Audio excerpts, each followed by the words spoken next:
Remember the Maharishi, the Beatles guru, the man whose transcendental meditation turned on the hippie generation? Well, he might have faded from general view, but by no means has he been idle. This would-be sage, who believes people can fly, has become a high flyer himself, quietly building a multi-million-dollar empire, a sort of spiritual Amway, selling everything from housing developments to herbal medicines. But all is not well in his kingdom. He's being sued, his cult's been labelled dangerous, and there's growing unease at what he's been up to here in Australia. Can you hear me, see me? Interviewing the Maharishi is a very strange experience. Maharishi, hello. We could hear him in the room upstairs, but this is as close as we were allowed to get, talking via a monitor with faulty sound. Why can't we meet? It's very difficult. I don't meet new people these days. Why is that? This is because new people waste my time, that's all. I don't have time to waste anymore. Now, I'm busy, very busy, creating a perfect man. Now, the Maharishi appears harmless enough, and as gurus go, he's probably the biggest. He now calls on, some would say, controls the minds and money of millions. How many followers do you have? Countless. I stopped counting. The man has ruined thousands and thousands of lives, and the effect that he had on my life is horribly immeasurable. Diane Hendel is one of many angry and disillusioned former followers who believe the only thing the Maharishi is enriching is his own bank account. He's an evil man. He knows what he's doing. He doesn't care how he's affecting people's lives. He wants their money and he wants power. And does he believe all of his rhetoric? I don't think so. Diane's nightmare involvement with the Maharishi began when she took a course in transcendental meditation as a teenager. It ended with a nervous breakdown after what she describes as years of brainwashing. What do you think when you look back now? It's ridiculous, and it's sad, and it's pathetic, and it's scary, because I am one of thousands of people, bright young people, who were scammed by one of the greatest con artists of our generation.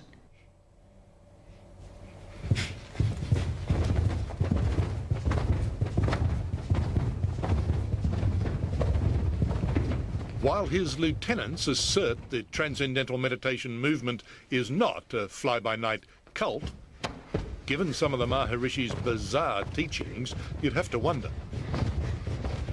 This is what the great sage calls yogic flying.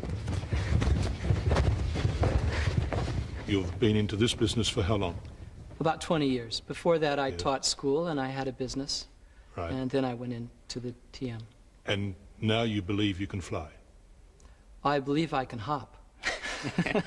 But what I believe is that if people do this in a group, that world peace will be the immediate consequence. And I feel tremendous bliss. I could do this for hours back and forth. But why would you? Why would I? This technique refreshes the mind and the body. What, bouncing up and down here on these rubber mats refreshes the body? Yes. Absolutely.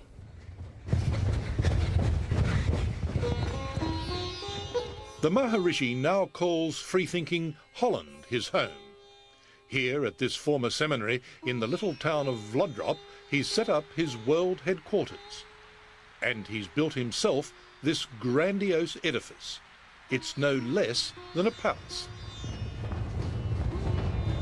Do you do yogic flying yourself? Yes. And how long do you spend off the ground? Just like them, just a moment. While the Maharishi remains cloistered away in his palace, much of the day-to-day running of his empire is done by this man, Australian Dr. Bevan Morris. It's hopping, it's not floating at this point. It's just a hopping phenomenon, you just hop along. But if you were perfect, you'd be off the ground for a long time. Yes, yes. Eventually, when the world is a less stressed place, probably there will be a lot of people able to float in the air. What is needed is the bliss out of transcendental meditation, the joy, the happy mood, The Maharishi first surfaced in the 60s. He was the man who made meditation mainstream, the Eastern mystic who became a counterculture icon in the West with his message of peace, love and spiritual enlightenment. But it was the Beatles who really put the Maharishi on the spiritual map. They established you in the world. No, no, forget about it. No? Forget about it. The Beatles made me popular in the world. Forget about it. 3 decades on, the Maharishi has learnt the art of raising hard cash as well as consciousness. He now heads a global empire that owns hotels, shops, schools, university campuses, factories and other prime real estate around the world, including Australia. The Maharishi is essentially the Bill Gates of the spiritual world. He's worth $3.5 billion. John Knapp was once a Maharishi insider, and he says the man they call the giggling guru is laughing all the way to the bank. What's interesting is he claims to be a monk who owns nothing, but he has at his own beck and call airplanes, Rolls Royces, palaces on several different continents. They have wealth beyond any understanding. John Knapp spent 23 years and $250,000 in search of the Maharishi's promised nirvana. He quit the TM movement 4 years ago and now runs a website called Transcendental, which exposes countless other stories of financial ruin and misery wrought by the guru's greed. In addition, what you have is deep psychological damage to 10 to 20% of the long-term meditators. The movement was sued back in 1986 by a guy named Walter Krupinski, who brought forward a list of 40-some-odd victims of people who had committed suicide or jumped out of windows because they believed they could fly. I mean, it goes on and on. What about the Maharishi? How far can he fly? Well, I would imagine Maharishi could fly any distance, but he's not in the mode of demonstrating such things to the world, because it's a different thing. Have you seen him fly? No, I haven't. Has anyone seen anyone fly? I don't know in this generation, but throughout the history of the world, it's been recorded again and again that people have been known to have the ability to actually fly. It probably won't come as a shock, but Dr. Morris isn't a conventional doctor. He was given his doctorate, for want of a better term, by the Maharishi. The guru has no formal teaching qualifications, but daily he satellites lectures to students at his so-called universities around the world, like this one, the Maharishi University of Management in Fairfield, Iowa. Where is that sense of security on the computers? Where has it gone? Melted away. Nobody bothers about it. The university offers degrees in the regular disciplines, business, law and science, and this is where the men come to do their yogic flying. I mean, it's surreal. Students here studying physics who believe they can fly. When you got to the master status, you could turn yourself invisible?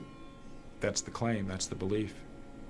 When you got to the master status, you could walk through walls? That's the claim, that's the belief, but it's never been demonstrated. When you got to the master status, you knew everything? That's the claim. When you got to the master status, you were invincible? That's the ultimate one, that you become invincible, you become immortal also. And again, no one's showing that. Immortal? Immortal, physically immortal. Now, all this mumbo-jumbo could be easily dismissed, except that many, many people believe it is science.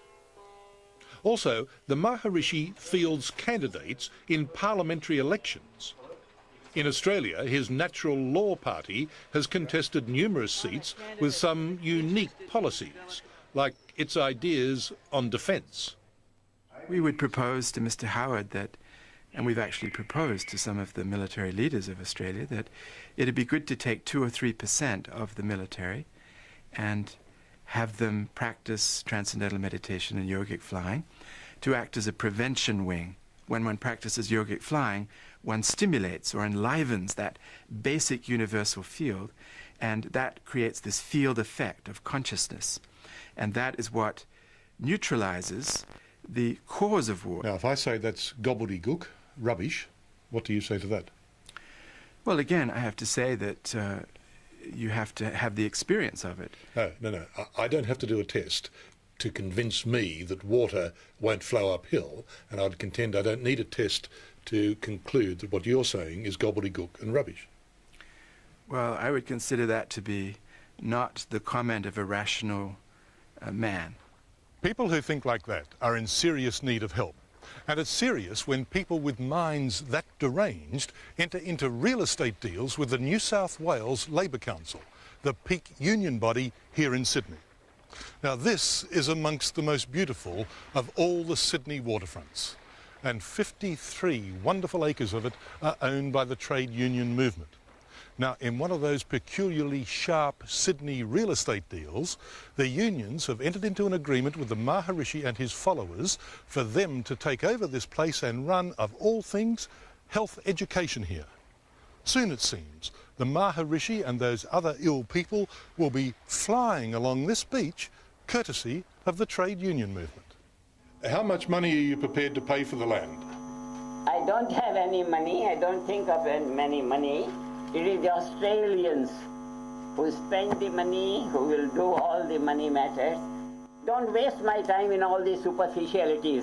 If you have no other proper questions for enlightenment, we stop here. Thank you very much. But it's very important to Australia who gets hold of that piece of land. Piece of land is not important for Australia.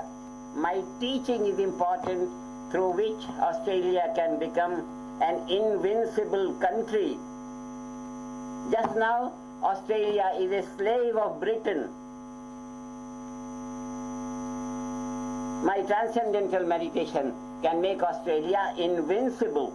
Take this message and stop here. Okay, tell me, are you able to fly yourself? I don't want to talk to you. Why is that? Why is that? Well, your questions were fantastically stupid. He requested, he holds the rein, he is being interviewed. He said, stop here, we stop here. That's Your all. questions were Then you of understand superficiality and crassness that was beyond belief. Send these people. Well, I mean, isn't it Yes, reasonable to ask we if stop he the television. can I ask if he can fly? Yes. Now you have to leave. All of you should leave from here immediately from this ridiculous interview. I think, looked at rationally, for most people in Western culture, looked at rationally, there's no question that the TM movement is strictly insane, beginning and end.